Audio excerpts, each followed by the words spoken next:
I'd like to talk about something that is rarely talked about on the federal level, and it's something that has been on so many people's minds, and that is the topic of free speech. I'm sure many of you heard we had a big event at Mohawk College this past Sunday with Dave Rubin. Now, Dave Rubin is a man who is Jewish, he is openly gay, he is a conservative, and he worked for the Young Turks Network, now runs his own show. This was from an op-ed run in the Hamilton Spectator. Dave Rubin is a far-right YouTube personality and a significant part of a radicalization process ushering people into the neo-Nazi movement.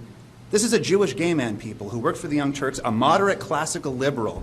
And this is the cancer that modern progressivism is turning into. I myself was a former liberal, and I can no longer support it. Spreading hate speech is unacceptable, and I think that that's why there's a big difference. It isn't hate speech. This is what the progressive left loves to do. They keep narrowing the lines on what is considered hate speech. So you might think, I'm a progressive, and then all of a sudden, holy smokes, they moved the lines so narrowly in that I'm on the wrong side of the fence now, and I'm the racist, xenophobe, homophobe. I'm going to quote the late, great film critic Roger Ebert, who was a Pulitzer Prize winner. He said, political correctness is the fascism of our time. The very idea that we need to speak within very narrow boundaries for fear of offending somebody. At a national stage, we see what happens when we have more hate speech being propagated through media channels, through online, and through parties such as what's happening down south. I can see and appreciate what's happening in Hamilton. I've lived here my entire life.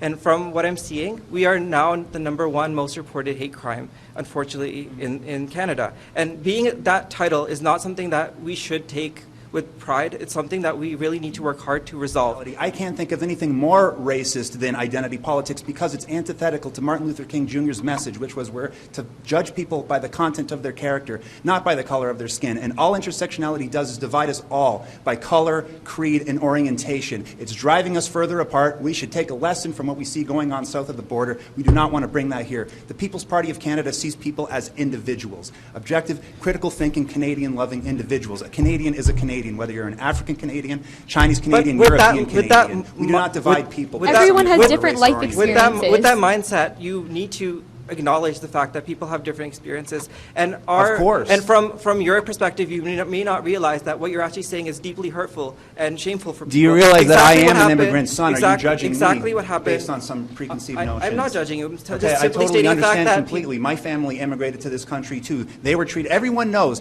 that one of the first to arrive in Canada were the Italians, and they were treated like rats. At a national level, we have a responsibility to have civilized debate and to be able to express our opinion. Yes, civilized debate, not trying to disenfranchise voters by keeping us off the debate stage. While at the same time, making sure we respect people's diversities and the fact that they're going through hardships in life. Yes, I would like to add on intersectionality is extremely important, and that everyone comes from different places in life. As a woman, but also a feminist, these are things that contribute to my intersectionality. Of course, but that always becomes your first criteria. It should be the last. No, because I experience things on a day-to-day different than you. Did anyone ask you how old you were or what you were wearing or what you were doing that day, and how are you qualified at what age you were? Like, it all comes from the fact that I'm a woman.